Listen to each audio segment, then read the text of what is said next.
नमस्कार साथियों। आज बात करूंगा मैं जो ऑटोमोटिव इंजीनियरिंग के रिगार्डिंग जिनका एक्सपीरियंस 20 इयर्स है, 0 से लेकर 20 ईयर एक्सपीरियंस है, वो उनके सबके लिए ये वीडियो काफी इफेक्टिव है, तो ये वीडियो पूरी देखें।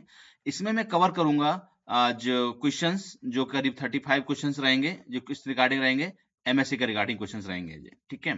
तो आइए हम साथियों देखते हैं। तो सबसे पहले देखें हम जो 6 कोर टूल होते हैं वो कौन कौन से होते हैं। तो 6 कोर टूल होते हैं हमारे, पहला एपीक्यूपी, पीपैप, एफएमईए, एमएसए, एसपीसी और सीपी कंट्रोल प्लान।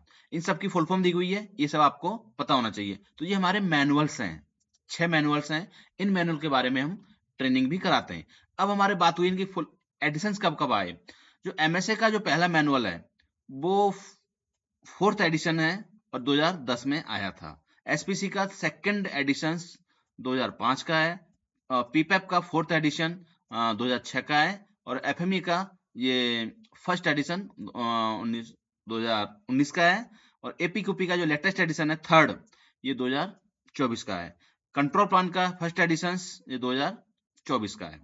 अब हम बात करते हैं एमएसए के बारे में। तो इसमें से 5 एलिमेंट्स क्या है एमएसए को, एमएसए स्टडी करने के लिए 5 एलिमेंट्स होते हैं हमारे। वो कौन कौन से होते हैं? 5 एलिमेंट्स होते हैं: bias, linearity, stability, repeatability, reproducibility. ये हम कैलकुलेट करते हैं, ये 5 एलिमेंट्स बोले जाते हैं, ठीक है। तो इनकी आप डेफिनेशन देख सकते हैं, इनको समझ सकते हैं। बायस को बेसिकली हम एरर बोलते हैं, एरर। अगला क्वेश्चन है what are the there 3 type MSA study. हम जो 3 टाइप एमएसए स्टडी कैसे कैसे करते हैं।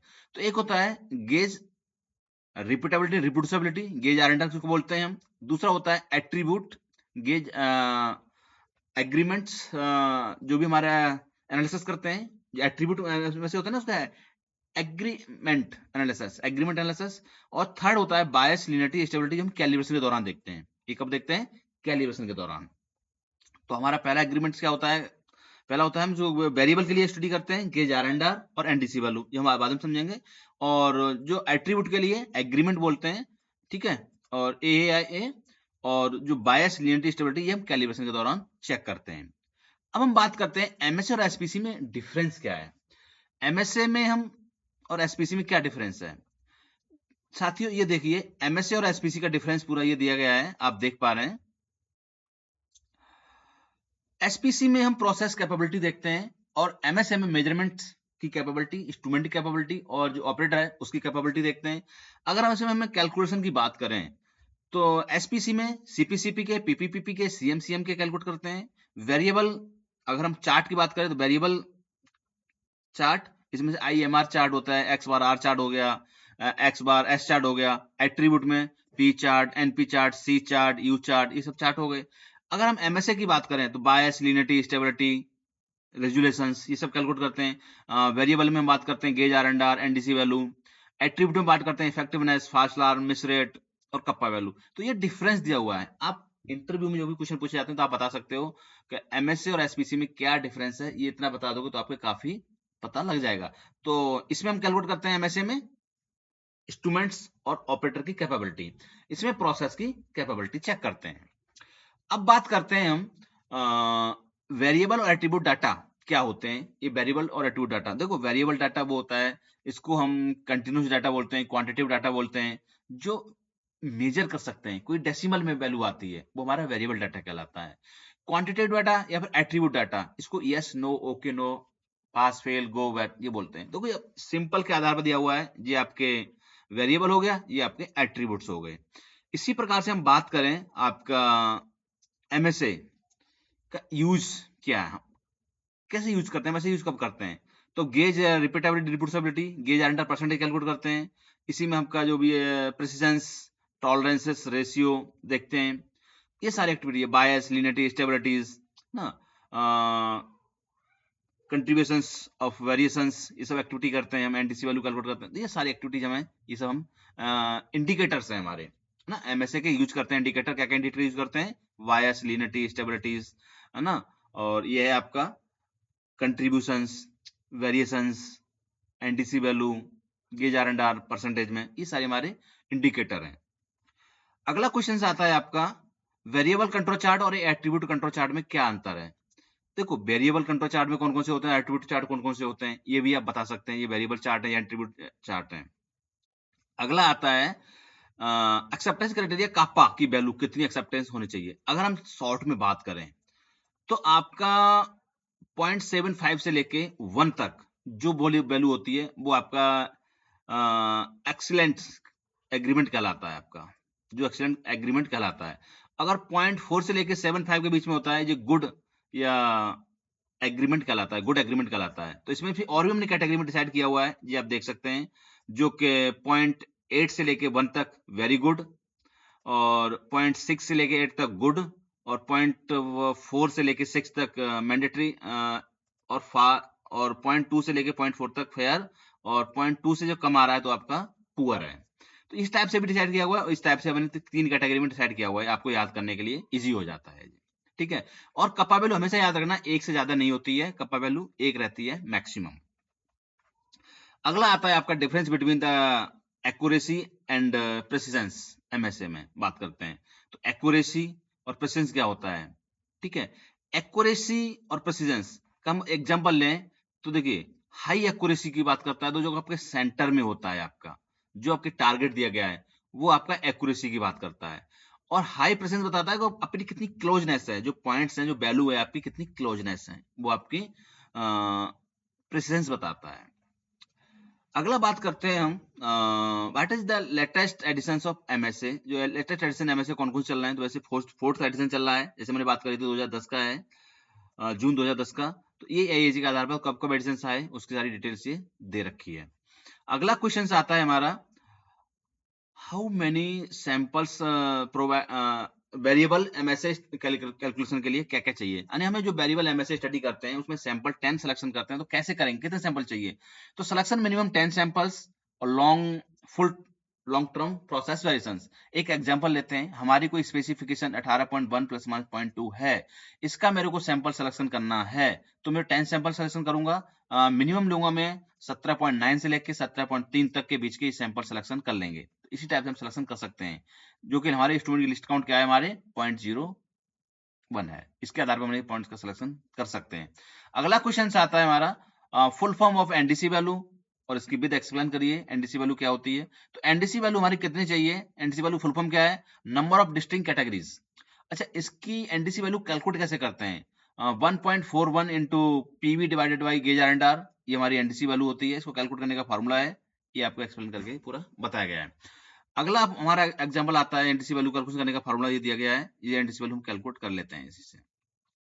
ठीक है, इंस्ट्रूमेंट का चयन कैसे करें, हमारे पास कोई स्पेसिफिकेशन है, मान के चलिए ये स्पेसिफिकेशन है 18.2 प्लस माइनस 0.1, ये एलएसएल, यूएसएल और सेंटर्ड यानी मीन, ये मीन है हमारा। तो इसके लिए जो इंस्ट्रूमेंट चयन करेंगे, इसका हम एक रूल होता है, थंब रूल 1/10, इसकी जो टॉलरेंस से डिवाइड करके निकालते हैं, जो लिस्ट काउंट करके आती है, वो हमारा इंस्ट्रूमेंट चयन करने के लिए लिस्ट काउंट हमारी कितने होने चाहिए, इससे जो ये आ रही है 0.2 इससे की बराबर है, इससे कम होनी चाहिए। ठीक है, जैसे ये आ रही है वो 0.01 ओके है, क्योंकि ये इंस्ट्रूमेंट हम यूज करेंगे, इसके लिए हमारी सफिशियंट है, 21 सेंटीज वैल्यू बनेगी। इसी प्रकार से हमारा इसकी कुछ फुल फॉर्म दिए हुए यहाँ पे, एमएससी की फुल फॉर्म पूछी जाती है, तो मेजरमेंट सिस्टम एनालिसिस बता सकते हैं आप, ये फुल फॉर्म हो गई। इसी बेस पे आप ये बता सकते हो what is the acceptance criteria gauge R and R, कितना गेज एंड आर चाहिए। तो जो 10% से लेके लेस होता है वो हमारा एक्सेप्टेबल सेटिस्फैक्टरी कहलाता है, और 10 से 30 के बीच में है वो मार्जिनेबल एक्सेप्टेबल कहलाता है, और 30 से ज्यादा जाता है वो हमारा फेल होता है, वो एक्सेप्टेबल नहीं माना जाता है। इसी पे हम बात करें what is the acceptance NDC value, NDC value कितनी चाहिए, एनडीसी वैल्यू ग्रेटर देन 5 या 5 इक्वलेंट 5 के बराबर होनी चाहिए, या तो 5 होनी चाहिए, 5 से ज्यादा होनी चाहिए। तो एनडीसी की फुल फॉर्म और एनडीसी वैल्यू यहाँ पे आप बता सकते हैं। ठीक है, इसी प्रकार से यह बात दिया गया है, तो एनडीसी वैल्यू क्या है इसके बारे में बताया गया है। अच्छा, अब देखते हैं वायस क्या होता है, वायस कैसे कैलकुलेट करते हैं। तो वायस का फॉर्मूला क्या होता है, पहले तो ये पता होना चाहिए, वायस इक्वल टू जो observe average minus reference value, जो हमारा observe average minus reference value से माइनस करके हम वायस कैलकुलेट कर सकते हैं। तो ये हमारे डेफिनेशन दे रखी है, इसके आधार पर हम इसको कैलकुलेट कर सकते हैं। एक्यूरेसी क्या होती है, एक्यूरेसी उसको कहते हैं जो स्मॉल से स्मॉल चेंजेस को पकड़ सके, जो आपका इंस्ट्रूमेंट्स छोटी से छोटी प्रॉब्लम को पकड़ता है, वो आपके एक्यूरेसी या रेजोल्यूशंस कहलाता है। ठीक है, अब हम बात करते हैं एक्यूरेसी रेजोल्यूशन में अंतर। तो रेजोल्यूशन एक्यूरेसी का डिफरेंस बताया गया है, इसी प्रकार से देख सकते हैं। अब आते हैं हमारा मीनिंग ऑफ रिपीटेबिलिटी। रिपीटेबिलिटी क्या होती है? रिपीटेबिलिटी होती है same operator, same part, same gauge, same instruments और सेम कंडीशन में हम इसको चेक करते हैं। यानी इसमें एक इंस्ट्रूमेंट हो गया, सेम ऑपरेटर हो गया, सेम पार्ट हो गया, सेम कंडीशन चेक करते हैं, तो जो वेरिएशन आता है वो आपका इक्विपमेंट वेरिएशन कहलाता है, ईबी कहलाता है ना।